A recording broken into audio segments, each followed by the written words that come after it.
Hello students, yes, here we are in yet another blizzard. But as promised, I would put something up on, no, it wasn't a blizzard, a lot of snow, okay, but piled up on top of everything else. Like you, I'm probably sick of looking at it all and getting around, but we deal with it, right? Anyway, I'm just putting up this webcam just in case we don't have class tomorrow. The way it looks right now, I don't know if we'll be doing an 8:30 class. They haven't announced anything official yet, and it's 3:13 in the afternoon. We'll see what happens, but be ready. And like I told you, check Blackboard every day and be ready to get on just in case we don't have class. Like I said, I know the name of your facilitator is Brett. As far as when he'll be showing up, I don't know, but it should be soon to introduce himself to you so you can work with him on your Sodexo project off and on. I need you to do the following, as I reiterated in the last email. You need to put up your constitutions. That's really important. I gave you some sample templates, and you should be able to somewhere find your constitution and use that template as a guide, and that will kind of keep you on track to your commitment, not just to me, to the class, but to each other. Get each other's phone numbers, emails, connect, work on Sodexo on and off. I also gave you all of the different sections, and I gave all your teams the opportunity to take one of those sections. Now, the only thing you guys have to work out is that you're not doing the same thing. And what I need you to do as soon as possible is A, get a spokesperson for your team, which I think you already do, and two, you already do have that spokesperson. And the second thing is what I need you to do is, in not too uncertain terms, let me know exactly what you want to do for your section so we could start working on it. Because I think the point of Sodexo for this project for the term is to increase their market share, how they go about doing it. And as we know from what we've studied so far, we have an internal and an external environment that we have to deal with. So how does a global company increase its market share? So these are the type of things that you want to be looking at. So whether you take that from the internal or external end, you want to do a SWOT analysis of your needs. That's the first thing. The second thing that you want to do is develop a mission statement on how you want to accomplish this project and your section of that project. So if it's human resources, for example, your goal might be to increase market share. We have to really get into talent acquisition. How do we hire the best people? How do we hire the most effective leaders? If it's organizational design, you want to look at how communication is flowing from the top down and from the bottom up in the organization. So these are going to be essential points that you have to figure out. I want you to get going in your teams and start working on an outline with the following format. What is your vision for increasing market share? Now, you should have learned the last semester about vision, mission, and goals. This particular semester, you're focusing on strategic planning. So your goals have to be very definitive. How do you want to accomplish your strategic plan for them increasing their market share? For example, one of the things, again, going back to human resources, if you want to look at how do they hire the best talent? Well, what type of organization are they, and how should they go about hiring that talent? Should we look at Sodexo as it presently is and what type of individuals they have working at the different tiers of management, in other words, upper management, middle management, lower management. How does communication flow? Is it effective? Maybe you might want to interview one or two of the Sodexo management employees to find out how they look at it, or maybe an employee. You see them every day when you go down to Student Center and have lunch. These are things that we can work on. So you want to be creative and innovative. The other thing is, if you're looking at structure and design, how is the organization structured? Does it have a parent company? Does it have a reporting protocol? There are all different major sections of Sodexo, but one of their primary missions is giving back to the organization. It's giving back to the clientele that they service. How do they do that? How do they service the people they give back to? So that's what you're going to look at. The other thing is we want to really take a good look at that first case that you're doing, which I believe is Dunkin' Donuts. Look at Dunkin' Donuts as a corporation and how they evolved. Look at their talent acquisition. How do they hire people? How do they recruit? So that particular project we will talk about as well. That'll be a first team paper. So that's essentially your first test. Your individual test we can talk about in the following class when we get together. Right now, I would like to talk to you about organizational structures and design. And that is chapter 11. We already covered chapters 9 and 10, and 11 has to do with how an organization is put together. And that's something that fits very well into both Sodexo and Dunkin' Donuts. How do we design an organization? And as we know, organizing is the second part of the leadership function after planning. It's always good to have a real good organizational plan, but it's on paper. How do we implement that plan strategically? We need to have a solid design, both internally and externally. That is how the organization interfaces with their external environment, their vendors, government agencies, their customers, their competitors. So, are we prepared to tackle all of that? So we certainly want to look at that as, just working on a snack here. We want to look at that as we go through our organization that we're studying. 1 Sodexo, 2 Dunkin' Donuts. So I want you to take a minute to reflect on what is organizing as a management function. Do that now.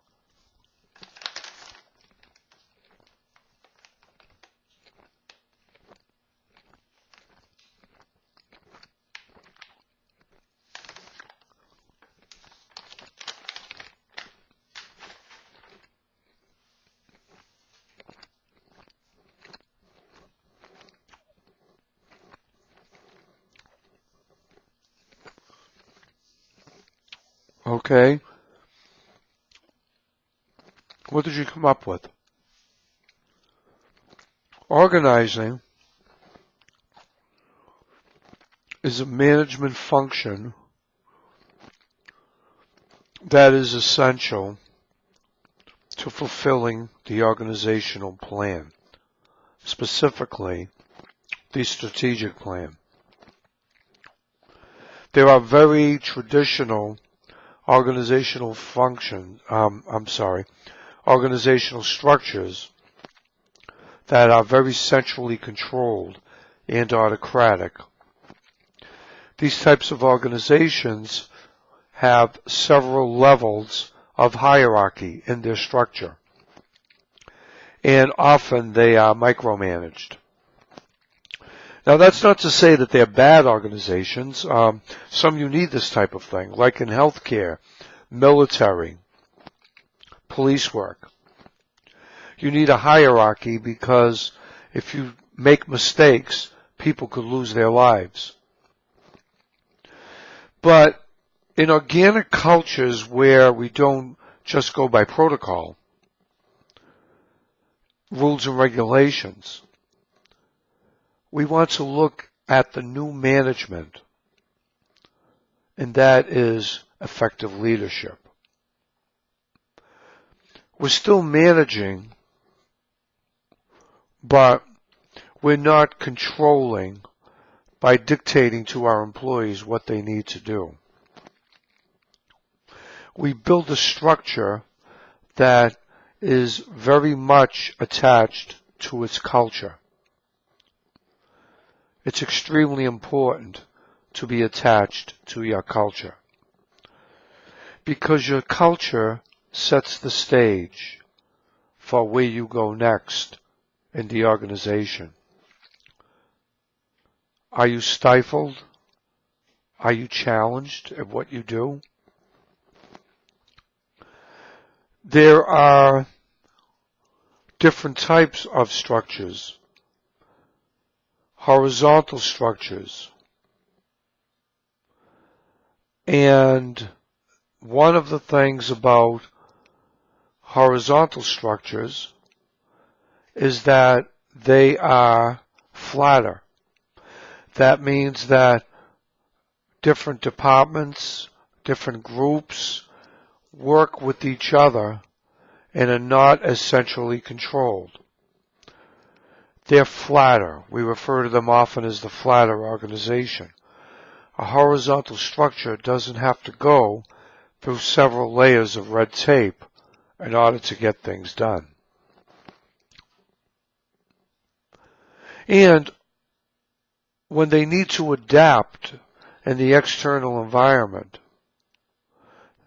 those that they interact with, the internal customers, the employees, are free to not react but to proactively prepare for inevitable changes in their vendors, customer base, government regulations, all of these things. So it's important to look at different types of organizational structures. One is the formal structure, and one is the informal structure. And there's advantages and disadvantages to both. We're also going to learn about the differences between functional, divisional, and matrix structures. And we should, at the end of everything, be able to draw some type of an organizational chart that shows how different departments are connected in the organization. More importantly, how information flows in that organization. You also want to learn what a network structure is.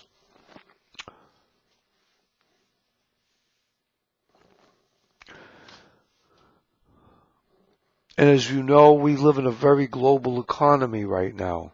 So one of the things that we're going to be looking at is the boundless corporation. That's the virtual corporation. That means that structures do not delineate the demographics.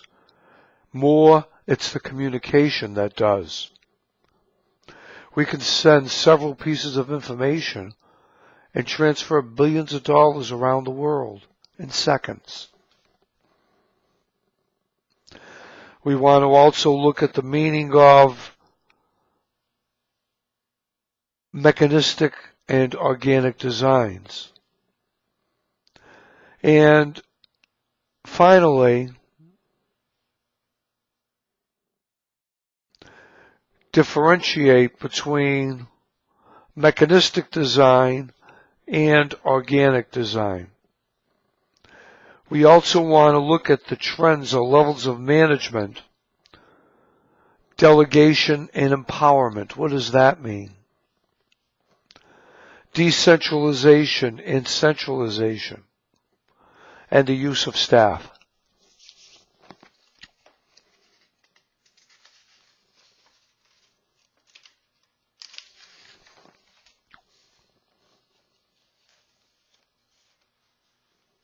So, the first question I would ask you here is, what is organizational structure? And that is broken down into two areas, formal structures and informal structures. So let's take a look at that.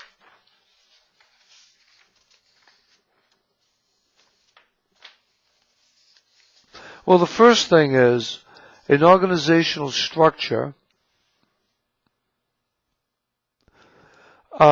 is depicted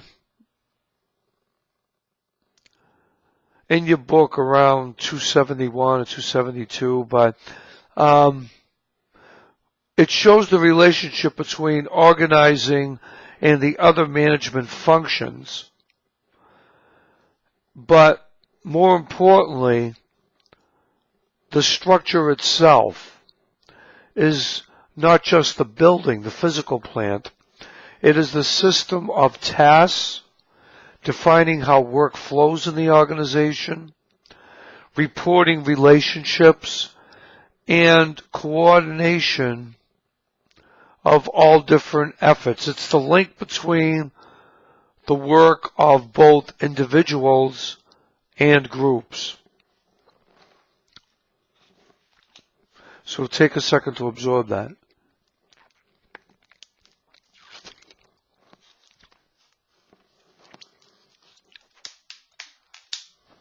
Okay.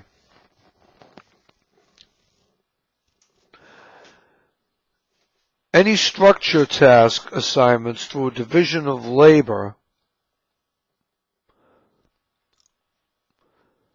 allocates how they're going to do things. And they all lead toward performance results. The structure should be addressed in what we refer to as a contingency fashion. That is, structures should be tailored to be proactive and planned rather than reactive. I mean, there's times that will have to be reactive, but in both cases, the structure should be ready for that. And how to deal with the work environment, internally and externally. So the first thing we want to start off with is identifying a formal structure. So to identify a formal structure, we want to draw out an organizational chart just to see how information flows. And an organizational chart, by definition, is a diagram describing reporting relationships between job functions and the formal arrangement of work positions within an organization. For example, President, CEO, and maybe under that, reporting to the CEO, you have your executive vice presidents, then you have your managers, your supervisors, your workers. This is a formal hierarchical structure.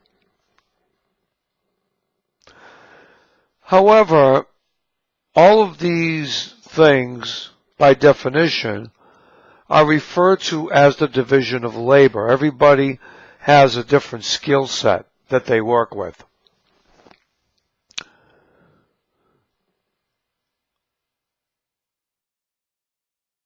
And what an organizational chart does is it provides a representation not only of the formal structure, but how each department, each matrix, each subdivision, each reporting protocol relates to one another, even more than just reports to one another.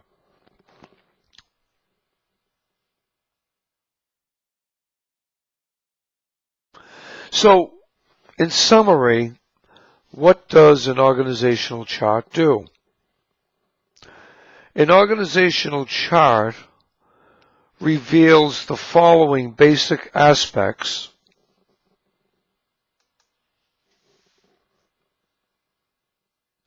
of an organization's formal structure. The first is the division of work. These are, you see this on the matrix, on the organizational chart. These are positions and titles that show different work responsibilities. Under that, you have the supervisory relationships or the reporting protocol. And usually there are little lines with dots in it that show who reports to whom in the formal structure. More what the power position role and how that relates to the hierarchy as far as how information flows and who reports to who. The next thing is the communication channels. And these are lines that show how communication flows. And that's very important because communication is going to be the key catalyst to output and expectations. It may be the difference between whether or not an organization fails or succeeds. Then we have our major subunits. These are positions reporting to a common manager. Then we have the different levels of management. And the different levels of management are vertical layers of management that are shown. So you might have dots or little lines that point down and across. These are matrices. Some of these different levels, they may have report to a hierarchical boss, but be in charge of their project. That's called a matrix. Very often, in the Navy, for example, you could have the admiral on your ship, and you are the captain of that ship. So you decide what needs to be done on that ship, which includes what the admiral does. Although you respect the protocol of rank, still you're responsible for that entire ship. Same with the matrix organization. Everyone in charge of that matrix is responsible for what they do. So we just talked about the formal structure. Let's talk a little bit about the informal structure. Take a moment now to observe what I just said about the formal structure.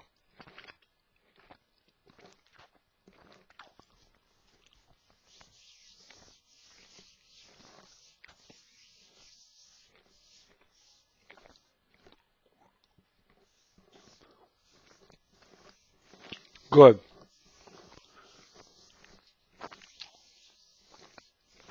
The informal structure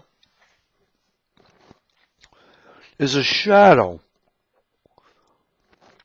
organization. That means you don't see it on the formal organizational grid, like those charts we just talked about.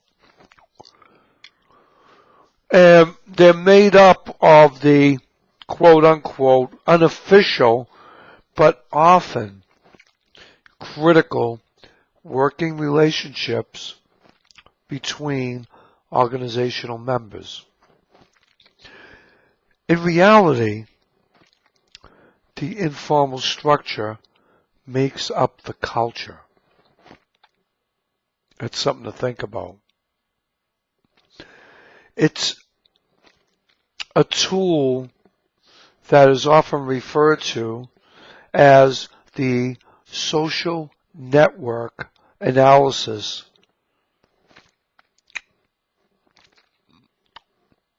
That's right. How we relate. Remember when we refer to Maslow's pyramid hierarchy of needs, the need for belonging, affiliation with members of your team, despite their titles, creates the culture which makes everything work. It's the glue that keeps the organization together. So let's talk about that social network a little bit. The analysis of the social network typically asks people to identify the following. And you can follow along with your book.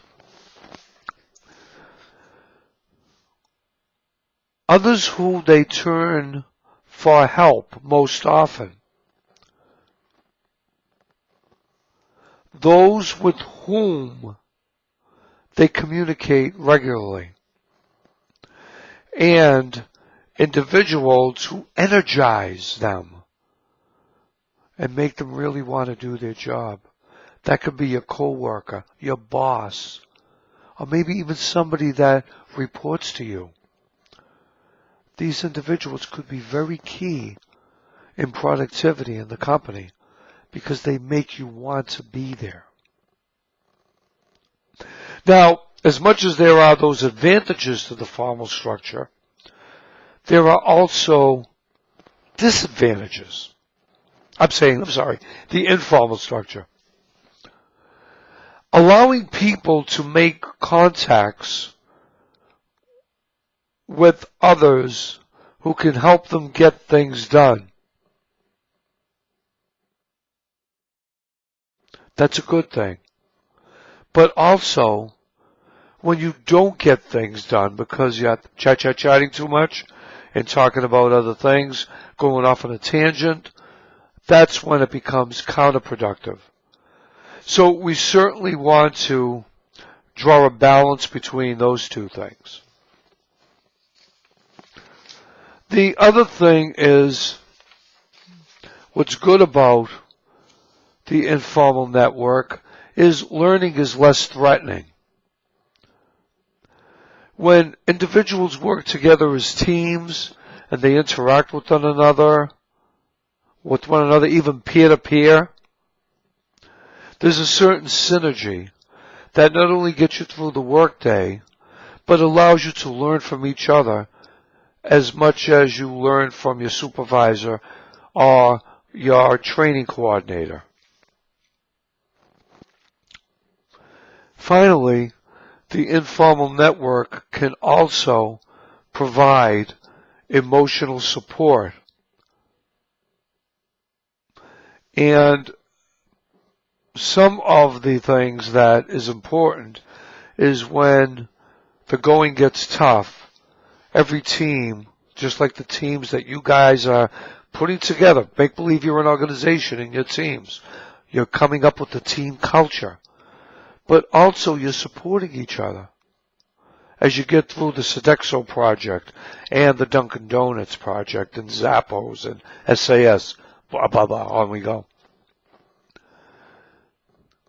One thing that's a real problem with teams, though, and that social network, susceptibility to rumors. Oh, God. Rumors are bad. And sometimes often not true, but people take them as gospel, can cause a lot of dissension in the organization.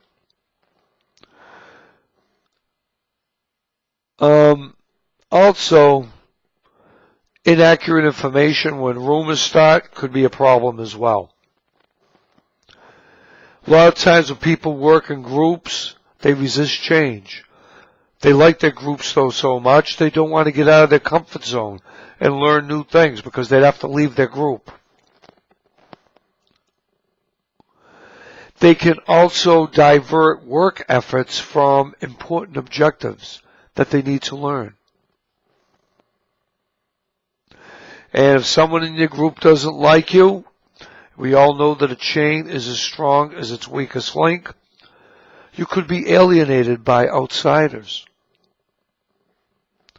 Persons who are left out of informal groupings. And that's a problem, because that causes resistance not only to change, but resistance to work with the group. What I'd like you to do in your teams is work on a thread that I will create for you in lieu of class participation after you listen to this cam recording in YouTube. What I want both teams to do, Prestige and Super, I want you to provide examples of informal organizational structures and formal organizational structures, and how these formal or informal organizational structures either helped or hampered the operation of the team's efforts. That's really important.